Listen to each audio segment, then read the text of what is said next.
The killer phrase was at the end when Kimmel said, "You just don't realize it." Because you see, he's smarter than you, and he needs you to know that. And his ego can't bear that there's someone out there more famous and more influential than him. I got news for you, Kimmel. The last time you mattered, Bruce Jenner still had a million views. Whereas, as I point out, on ABC, a massive network that comes into your home for free, that you have to make no effort to find, at best, Jimmy Kimmel can get 1.5 million. He needs to have a little self-perspective before going out there and hurling these insults because he looks a little silly. What do you get when Greg Gutfeld, the caffeine-fueled king of sarcasm, links up with Megyn Kelly, the queen of icy comebacks? You don't just get a roast. You get a deep-fried, 5-star gourmet humiliation of Jimmy Kimmel served with a smirk and a side of bless your little heart. Kimmel tried clapping back, but it hit with all the force of a feather in a hurricane. This ain't your average TV feud. It's a high-class takedown with designer boots. Strap in, because the pettiness, it escalates quickly and gloriously. Case in point, last night, all the other late-night hosts threw a hissy fit. It's too bad Tim Waltz is still grieving, or he could send them all a sack of industrial-strength tampons. You all know what they saw. They saw what we saw. They saw the frail elderly man who needed help getting off the stage. They're just too chicken shit to tell us about it because they accurately deduce that he could still be the Democratic nominee, and they don't want to ding him up. Maybe you give Barbara a pass. Who gives a damn what this singer saw or says? But you know what? Jimmy Kimmel happens to be employed by ABC, which happens to have a rather large news organization.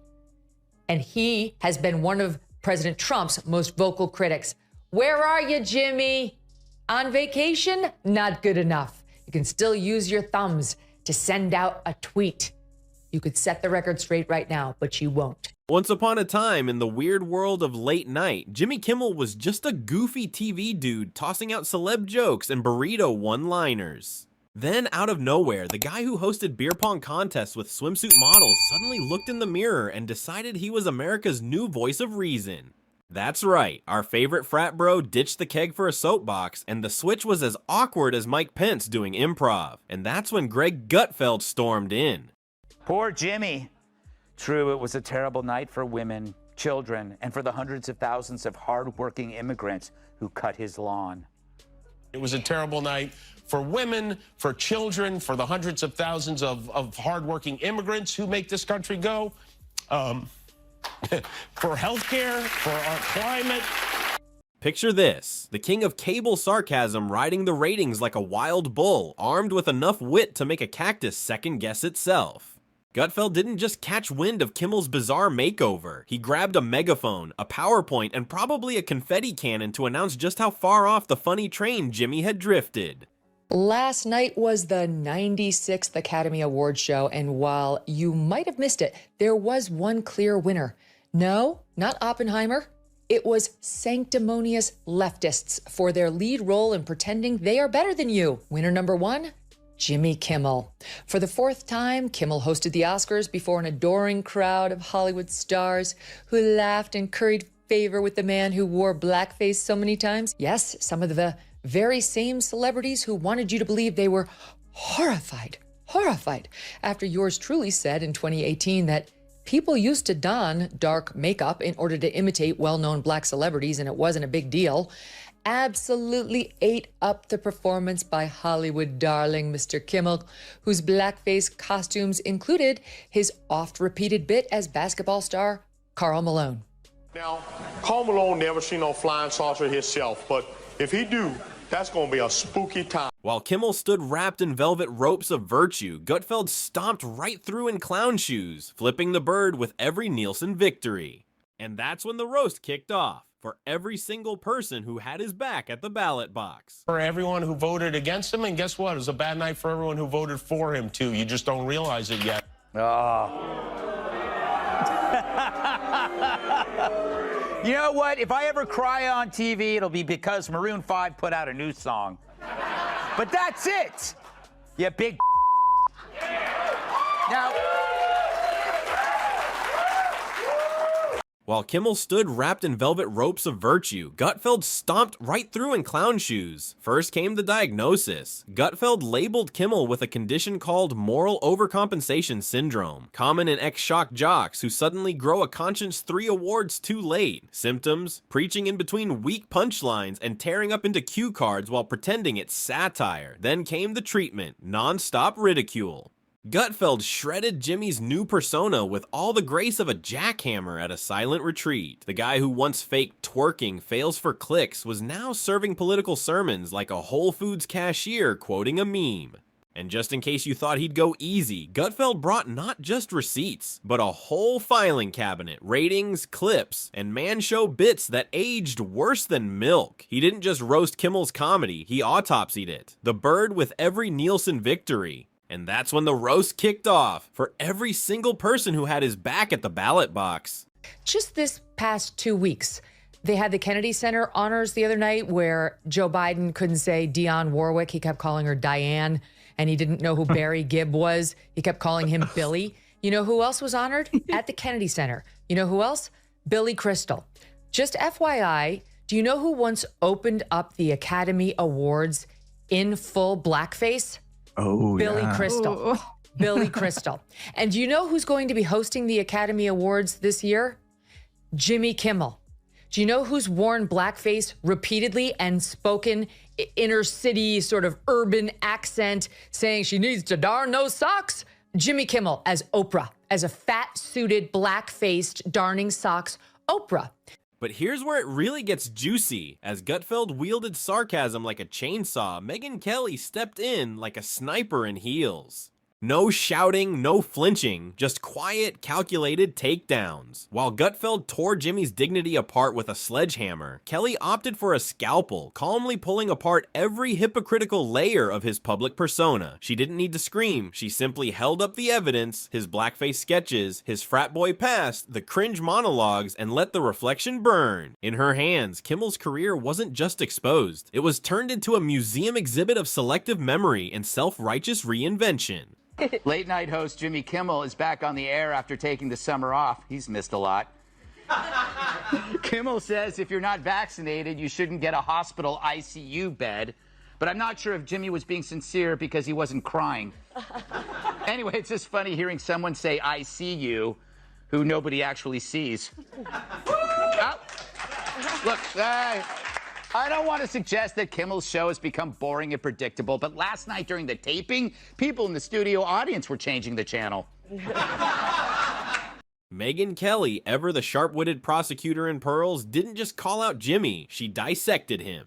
She reminded everyone this is the same guy who used to revel in frat boy antics, objectify women on trampolines, and joke in blackface. Now he's suddenly the nation's ethical compass. Please. She dragged out his Karl Malone impersonation like Exhibit A in a courtroom of public opinion. And then she went in deeper, pointing out how this same Jimmy now acts like the final boss in the fight against misinformation, completely ignoring the trail of hypocrisy he's left behind. At the Sunday morning show with Stephanopoulos into the evening Academy Awards broadcast with Kimmel and ABC elevating, the blackface loving Kimmel. They, at the same time, fired Chris Harrison, host of The Bachelor, for trying to defend one contestant on, The Bachelorette for saying, gee, I know I went to this antebellum party, a couple years ago. I guess I didn't see anything wrong with it. And all he said was, are we judging her by today's standards or are we judging her by, old standards, whatever. He was basically trying to say, are we being too hard on her? Got fired. Chris Harrison has to be fired by ABC. I don't know why, because he's not a committed leftist, because he's not out there more saying all the terrible things about Republicans that Jimmy Kimmel says. So this is them saying, we get it. We're an ally, right? And I guess maybe they're trying to make up with their racist past, without ever acknowledging. The same guy who built his career joking in poor taste and wearing blackface now delivers lectures on justice and morality, like his past was wiped clean instead of living forever online. Kelly shredded this self-righteous pivot with surgical calm. She highlighted how Jimmy paints himself as a truth warrior, yet fact-checks others without ever checking himself, like a GPS leading you off a cliff. It wasn't just harsh, it was clinical. She didn't just poke holes in his new image, she blew the whole charade wide open. Jimmy's career peaked with busty girls on trampolines. Now the only boob we see is him. He once co-hosted The Man Show. Now he's sobbing like he just watched Steel Magnolias 3 days into his menstrual cycle. And Kelly didn't just toss out a few criticisms. She turned Jimmy Kimmel's career into a courtroom exhibit. Every smug monologue, every sanctimonious pivot became part of her case. While Gutfeld lit the fireworks with sarcasm, Kelly was laying down precedent like a seasoned DA. She framed Kimmel as the poster child for Hollywood's goldfish memory, where past misdeeds are conveniently forgotten if you parrot the right talking points. In her hands, his career was more than ironic. It was the definition of Hollywood's selective amnesia. Now, I will tell you, he's not the worst. The Daily Show has the worst ratings. They only have 366,000 people watching that show. During the Jon Stewart years, it was over 2 million. Now it's down to 300,000. Seth Meyers, absolutely dreadful. He doesn't even have 1 million, 778,000. I mean, for network television, this is, you don't have to pay for it. It's there when you turn on your TV, you plug it in. That's a dreadful number. Greg Gutfeld on cable, which you do have to pay for, it has more than double the numbers of Seth Meyers. Jimmy Kimmel, 1.5 million averaging, also equally horrible. And then remember that time he slathered on blackface and thought it was boundary-pushing comedy? Or when his punchlines relied more on shock than wit? Oh wait, we're supposed to pretend that never happened. Megyn Kelly didn't. She didn't just mention it, she unpacked it with a commentary so sharp it could cut glass. She mocked the way Kimmel's current moral stance seems borrowed from a prop department rather than personal growth. The same guy who once humiliated people for laughs is now lecturing the world about decency. It's less evolution and more like a Netflix drama no one asked for.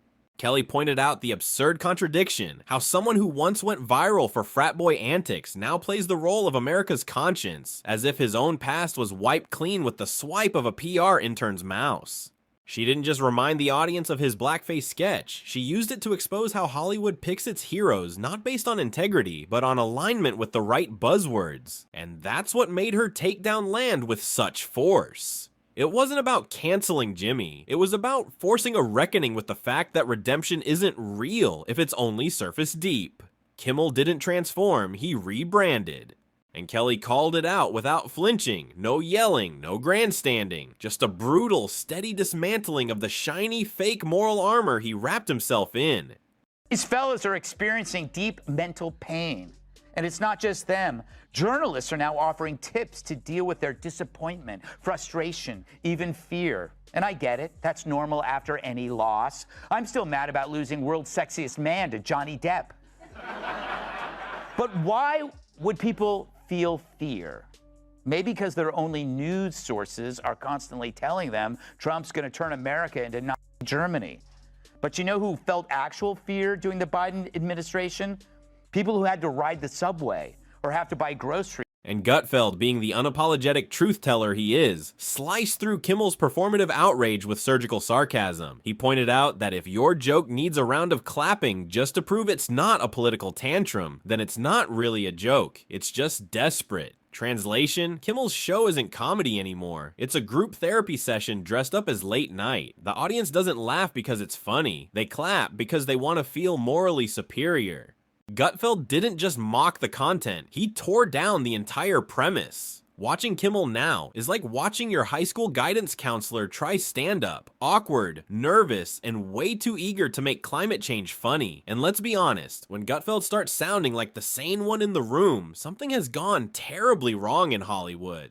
He wasn't just making fun of Jimmy, he was holding up a mirror to the entire industry and saying, this is what happens when you care more about applause than honesty. Kelly, meanwhile, kept dropping truth bombs with the calm of a courtroom assassin. Together, they exposed not just the cracks in Kimmel's new persona, but the entire crumbling stage he's performing on. Then came the silence. Kimmel didn't respond. He couldn't, not without shining a spotlight on the very contradictions he's been hoping no one would notice. He's built his new brand on selective outrage and crowd-pleasing monologues. Responding to Gutfeld and Kelly would require stepping off that pedestal and risk admitting it's made of paper mache. And while Gutfeld kept lobbing jabs like grenades packed with punchlines, and Kelly continued filing receipts like a litigator prepping for trial, Kimmel stuck to his script, quiet, smug, and insulated by applause signs and Hollywood enablers. The message was clear: image over integrity, vibes over values. But here's the takeaway. The audience saw through it. You can't preach truth while ignoring your own. You can't wave the banner of decency when your resume reads like a satire of the very thing you condemn.